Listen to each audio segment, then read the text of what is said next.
Okay,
why don't we try with this one? How about now? I'm using a different audio source. Is there still no sound? It's showing that there is some sound. Does it work?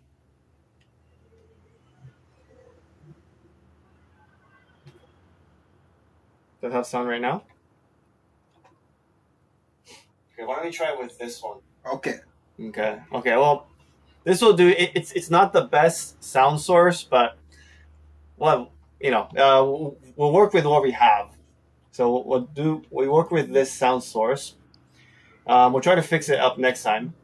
Anyway, so this is my map of Hokkaido, and on the map of Hokkaido, if you zoom in, so Hokkaido is the coolest place in Japan due to its latitude being about the same as. So the latitude of Hokkaido is about the same as Toronto. So I'm from Toronto. It's about the same as Hokkaido, and Toronto, it's really cold up there. So if you want to avoid summer heat, first what you can do is head up north to Hokkaido. Now, out of the Hokkaido, I don't really suggest going to Sapporo because Sapporo is a really big city.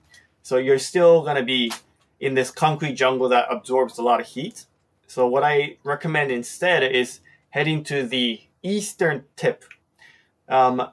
We went to the eastern tip 3 years ago, back in 2021 in the summer. And we're going to show you how we did it. First, you see this airport.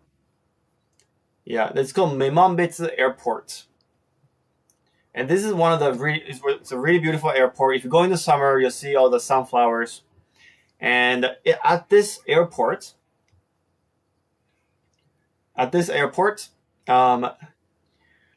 basically there are rental car places where you can get rental car. And traveling in Hokkaido, you probably want a rental car. So I would suggest booking a rental car, and then you want to be riding north to Abashiri, because Abashiri is one of those scenic, and it's got some history, lots of history in Japan. Because Abashiri, there used to be I think there still is right, Abashiri jail. Yeah. It is still. Let me check. So Abashiri has a huge jail. If you guys have seen the movie, not even the movie, the anime, Golden Kamuy. Yeah, it's on Golden Kamuy. Anyway, so you go to Abashiri, and there is this sushi restaurant that I really love. It's called Sushi Dining Tsuki. So what I would do is I would go to Abashiri first. Get some, seafood. Is absolutely amazing seafood. You get some seafood. Yeah, actually, jail is still working. So yeah, it's still Yes, there. yeah. And then you want to head east, all the way to this tip, this peninsula. So this is the Shiretoko Peninsula. Let me zoom in here. And I listed 2 hotels that you can stay at. So say the first night you stay at this one, Kitakobushi Shiretoko Hotel and Restaurant. This is one of the more popular hotels in Shiretoko. So you can stay here for a night. It's a bit luxurious, but it's worth it for the bucks. It's really good. Yeah. And then what you can do is the second day, all right? Second day, you can do lots of hiking. I listed 3 hiking. The first one is a very easy one. It's a beginner-friendly hike, about 1 hour. Yeah, it's about 1 hour. And here I have some videos and pictures of when we went. You'll be able to see some bears. This is footage from 2021 in the summer. We saw a bear. It was just roaming around, probably looking for food. Yeah, it's called Shiretoko Goko, or Shiretoko 5 Lakes. Yeah, you can spend like half a day here. It's pretty interesting. See the nature, see some wildlife. And then you can do a waterfall hike. And this is a very unique waterfall hike. This waterfall hike is about 2 hours. It's a little bit more on the adventure side. So if you're an adventurer, it's really great. And basically, you have 4 different waterfall pools. And these pools, they're made up of hot water because they're actually onsen water. Yeah, back in 2000, like 20 years ago, people were actually able to go swimming in this pool. But recently, I think the regulations is a bit tighter, a bit more strict. I'm not sure if they still allow you to. But this would be a pretty fun and unique hiking experience that you can only find in Japan, though hot waterfalls. And then you can stay overnight at one of my favorite hotels that's in the middle of nowhere. It's called Chinohate Hotel. See, like you can see how like it's this one little hotel in the middle of nowhere with all the jungle. Yeah. When we went here last time, it was 2021, we saw 2 bears. Yeah, I remember that. Yeah, it was pretty cool, right? We saw 2 bears. We didn't really stay here. We stayed like somewhere really close. But they have like really amazing onsen for day spa. If you stay, of course, you can use their onsen. It's a bit cheaper than the previous one, so I recommend it. But it's a bit further into the woods. You'll find lots of wildlife out there. There's a question from Instagram. How hot will it be in mid-August? How hot in Tokyo? Maybe Hokkaido. He's asking. Hokkaido. Hokkaido. Yeah. So if you're talking about the general Hokkaido where everybody goes to, like Sapporo, it's gonna be 30 to 35. Mm-hmm. But I'm showing you the northern tip, so it's gonna be about 25. Yeah. So the northern tip is the best place for avoiding the summer heat. Yeah. Anyway, so right now I'm showing presentation. I have a presentation, but you can only see it from my YouTube channel.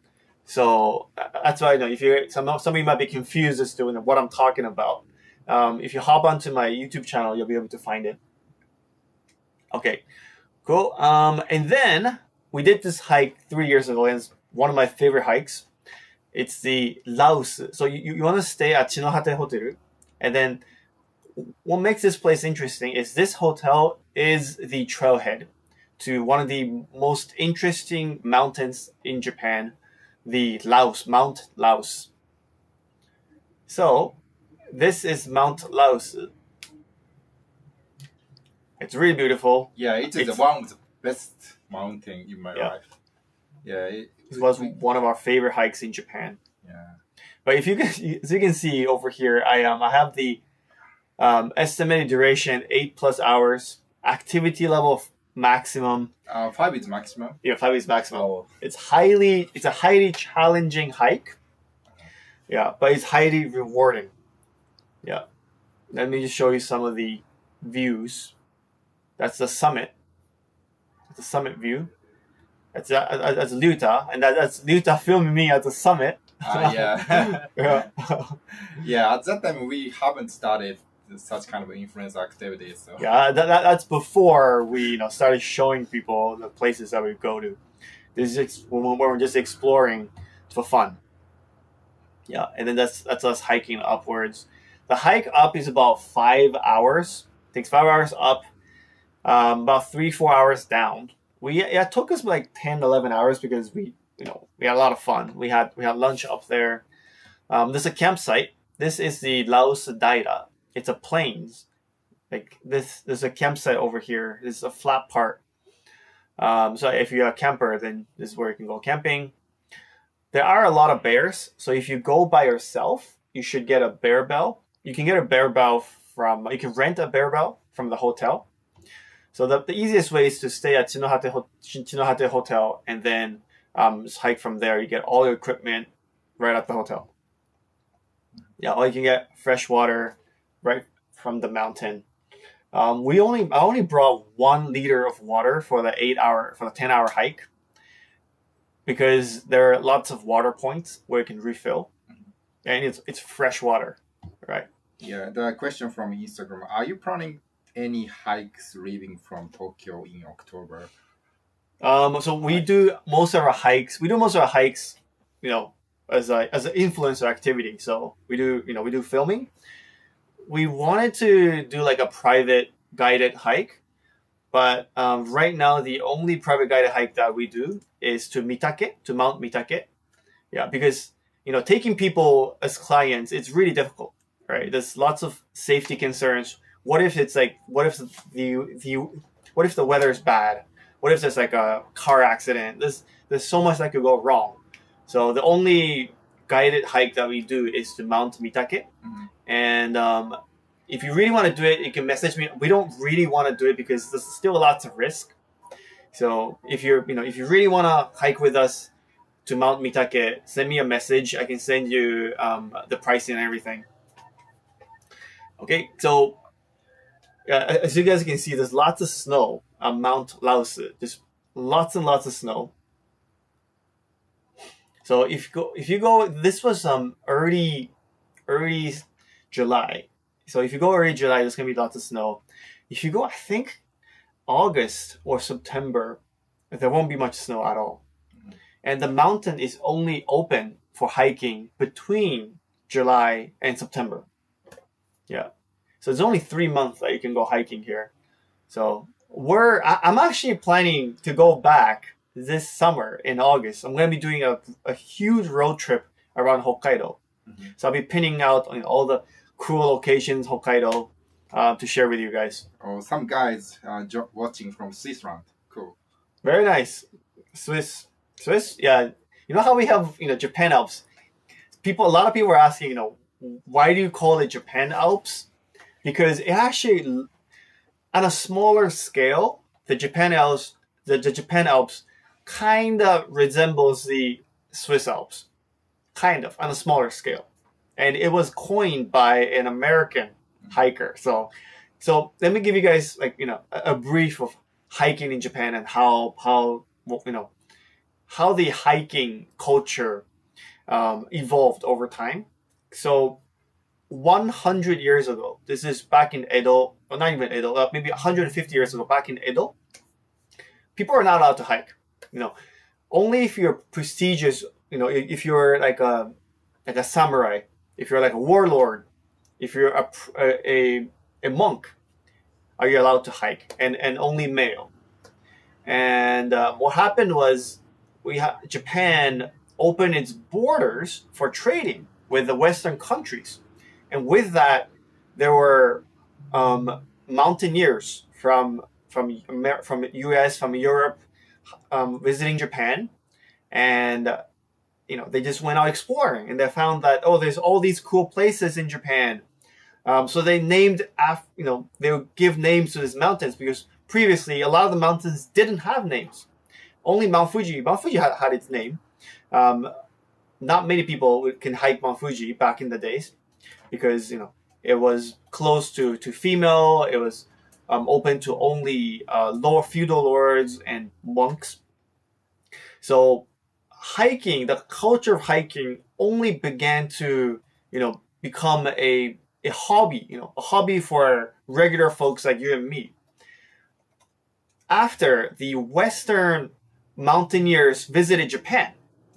So a lot of the names of Japanese mountains are named by are coined by Western mountaineers, and one of them decided that um, these mountain ranges in Japan, they look like the mountain they saw in Switzerland. So they called it the Swiss mountain. They named after the Swiss mountain, Swiss Alps. So they call it the Japan Alps. And there's like three mountain ranges in Japan. Three mountain ranges. The biggest three mountain ranges in Japan are all in Nagano, and they're named. So the northernmost is named the Northern Japan Alps. The central one, the middle one is Central Japan Alps, and the southern one is the Southern Japan Alps. Right. All right. So that was a bit of hiking history about hiking in Japan. Anyways, so this is Mount Laos. We were here 3 years ago. It's one of our favorite hikes. Highly recommended to you if you're like an explorer. If you're up for a challenge, 8+ hours of hiking. There'll be lots of bears, lots of wildlife, so you have to be careful of that. Yeah, activity level is really high, but after you going up to the top, you can feel a sense of achievement. It's highly rewarding. Okay. Also, another question from Instagram. Sure. Next year with my daughter, 14 years old. I'm coming to Japan next year with my daughter, 14 years old. Please recommend a nice place. No one or Disney. Like in Tokyo, or what's the location? Not specified. Yeah, tell me about the preference. Yeah, because the preference is everything. Yeah, how about recommending Hokkaido? Yeah, so basically, like if you've been to Japan already, this is not your first trip to Japan. Then if it's your second trip, then Hokkaido is hands down one of my favorite places for you. If it is your first time, then what I would recommend is start from Tokyo, and you can do like a loop. You can do either a loop around the northern prefectures, for example, through Yamanashi, through Gunma, through what are those like Toyama, Nagano, Ishikawa, Fukui, and then you come back down. You get to Kyoto and Osaka and all those prefectures. She's saying it is for her. It is third time, and for her daughter, it is first time.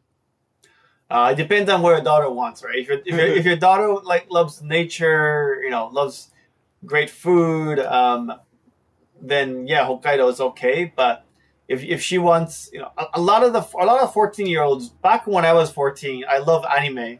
So I would probably still visit Tokyo just to spend some time, for example, in Ikebukuro, because Ikebukuro is the girls', anime land, and then Akihabara is for boys, but Akihabara is pretty interesting too. So I would start from Tokyo and just go through that northern arc, the Hokuriku arc. Yeah. Cool. So.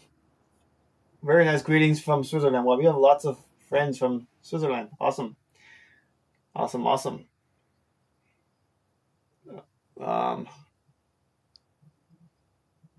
Okay.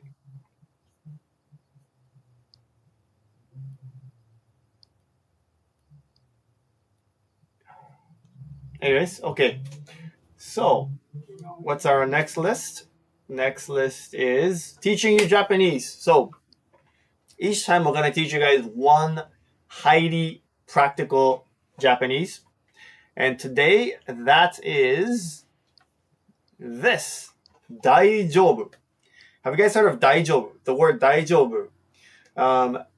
If you Google daijoubu, right, or if you look up the word daijoubu on JLPT, or you're learning Japanese and you're learning from a textbook, and it says, and the textbook says daijoubu.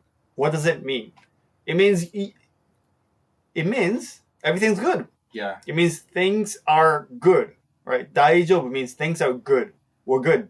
For example, if someone asks you, 大丈夫ですか? 大丈夫 So this guy is a question, like, are you, so it would be, you mean, are you okay? 大丈夫だよ。 So, like, are you okay? 大丈夫ですか? And I can say, はい, like yes, right? Like 大丈夫です. 大丈夫です means, I'm okay. typically speaking, it means I'm okay, except when it doesn't. So the reason why I chose this word is because it's highly confusing. Someone can say 大丈夫です, but what they mean is it's not okay. Yeah. For example, おかわりしてますか? Would you like a second? Would you like more food? おかわりしてますか? あ、もう大丈夫です。 Yeah. So here, 大丈夫 means no, I don't need more food. So how do you tell the difference between a okay 大丈夫 and a no 大丈夫? By hand gesture. Usually when a Japanese person says 大丈夫です, they're using the body language. Like 大丈夫です 大丈夫です 大丈夫です 大丈夫ですは違いますね。大丈夫だよ So like 大丈夫だよ or they use a hand gesture. That means it's good. Yes, it's good. Like for example, if someone asks you, 大丈夫、大丈夫。 are you good? 大丈夫. But when someone asks you, that's like how can you tell it's a no 大丈夫? The facial expression, like okay, let me introduce my story. My ex girlfriend, when I made some mistake, she got angry, and after I apologized to her, she always said 大丈夫, but she looks very angry. So she's saying 大丈夫, but never believed what she's saying.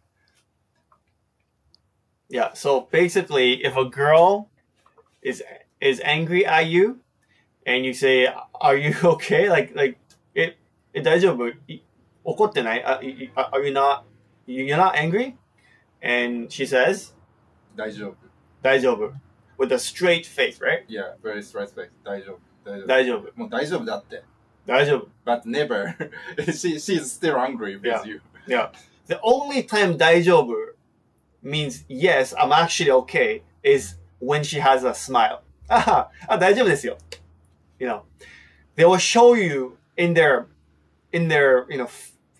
basically they'll show you with a gesture in their facial expression whether the 大丈夫 is yes or no. Mm-hmm. Right?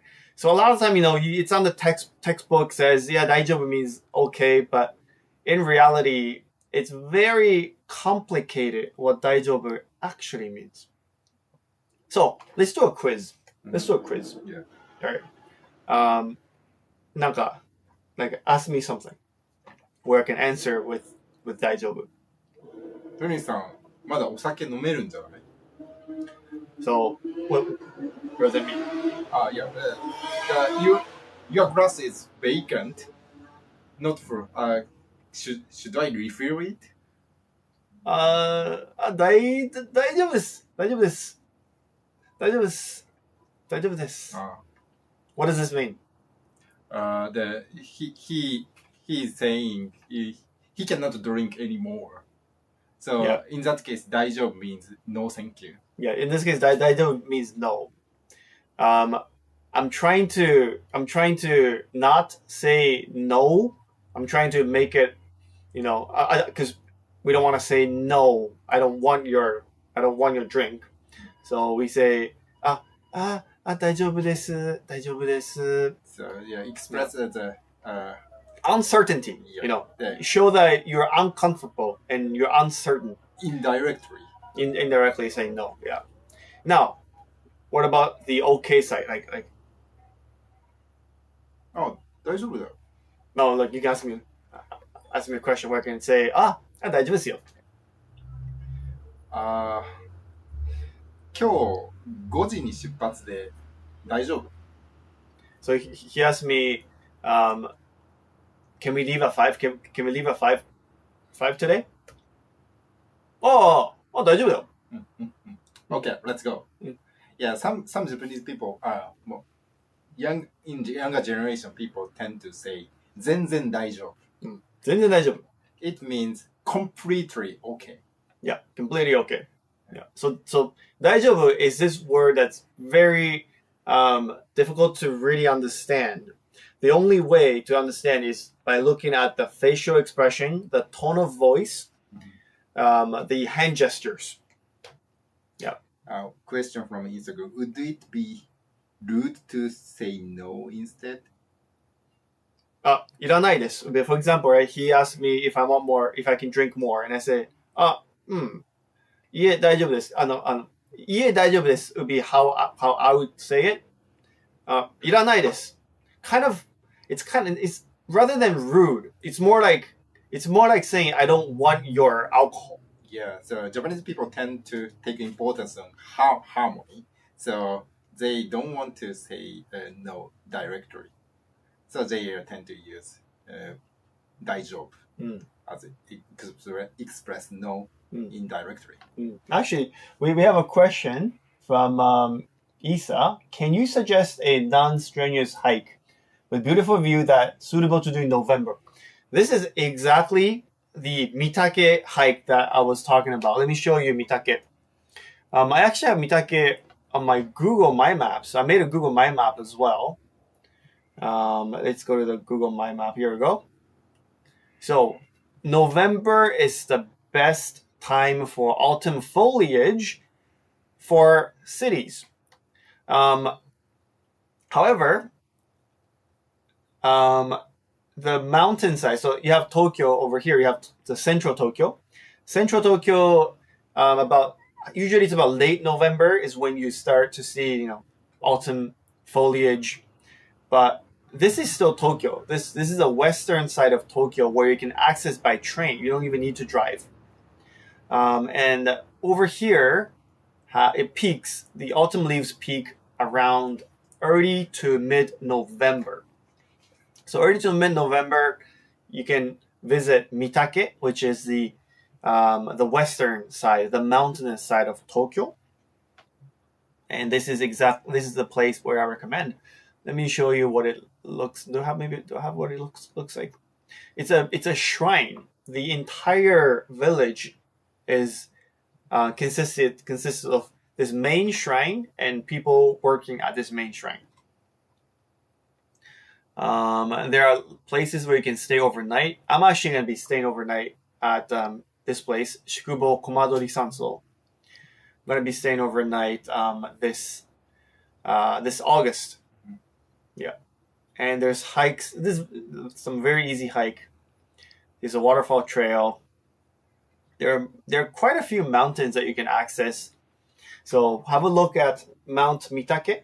That would be the best beginner-friendly hike, easily accessible from Tokyo. Great foliage in November. Cool. What's the difference? Let's see.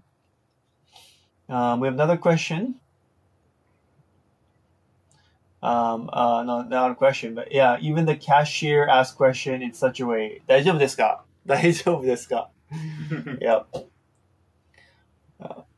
NGL, it's too annoying. What's the difference between 大丈夫 and 結構です? Yeah, Both translations, no thank you. Yeah, 結構です is more polite way. 結構 is more polite? More polite. You sure? Yeah. I thought I thought daijoubu is better. Yeah, daijoubu is with friend. Okay. The conversation with friend, it is okay to say daijoubu desu, but if you use in business scene, daijoubu desu is not right. So instead of daijoubu, it should be used kekkou desu. Really? No. Yeah, it is kekkou desu is also declining and saying no indirectly, but it is bright way suitable for business scene. I rarely use kekkou desu. Oh, Like to me, like using kekkou desu, it sounds like I'm this uptight person who's just not interested in you. Oh. It's yeah, kekkou desu is bright way, but what do you like? I feel like people who use kekkou desu generally are mean. Yeah. It is polite, but no, atmosphere a little bit cold. Right? Exactly. Me. Yeah. I think I would use 大丈夫です but if you want to be mean, then you can say 結構です yeah. Okay, so you have any more questions? Amazing, thank you, Tony. Awesome. Thank you, Isa. Okay, cool. If you have we have another one. 大丈夫ですか for plastic bag is like a 50-50 hit. I always say hi. Sometimes I get the bag, sometimes I don't. This is from our friend, Dangra. Bean Smoke. Our friend Bean Smoke. Yeah, 大丈夫です. Anyway, so this was a interesting, live stream. This is the first time we do a dual live stream with Instagram and YouTube. So we had some, audio issue with YouTube. Sorry about that. We'll try to fix it next time. But we're going to be doing this kind of live streaming more often. Now, once, twice a week. And here you'll be able to ask us questions, about travel, whatever you want to ask. And we'll try to help you guys out. And each week we're going to be addressing, some important news. This time was just a lot of people getting heat stroke in Japan. So that's why here we wanted to share, our solutions so that you won't get destroyed you won't get melted by the scorching summer in Japan. Cool. Oh, surprisingly, the one guy from B1 Bangladesh airline staff is commented that Keisei Skyliner is the best way. Thank you. Thank you very much. Wow, interesting. Thank you. Thank you for watching. Oh, awesome. Anyways, we have to catch a very interesting show now. So it's called Bachelorette Japan Season 3. Yeah. So we're going to be, doing live stream way more often. So hope to see you guys either later this week or next week. We'll probably do a live stream this weekend when we're actually going to road tripping. So, anyways, thank you guys for joining, and I'll see you guys again. Bye. Thank you for joining. Okay. All right, guys. Thank you for joining, guys. Bye. Well, here we go. Bye. See you guys.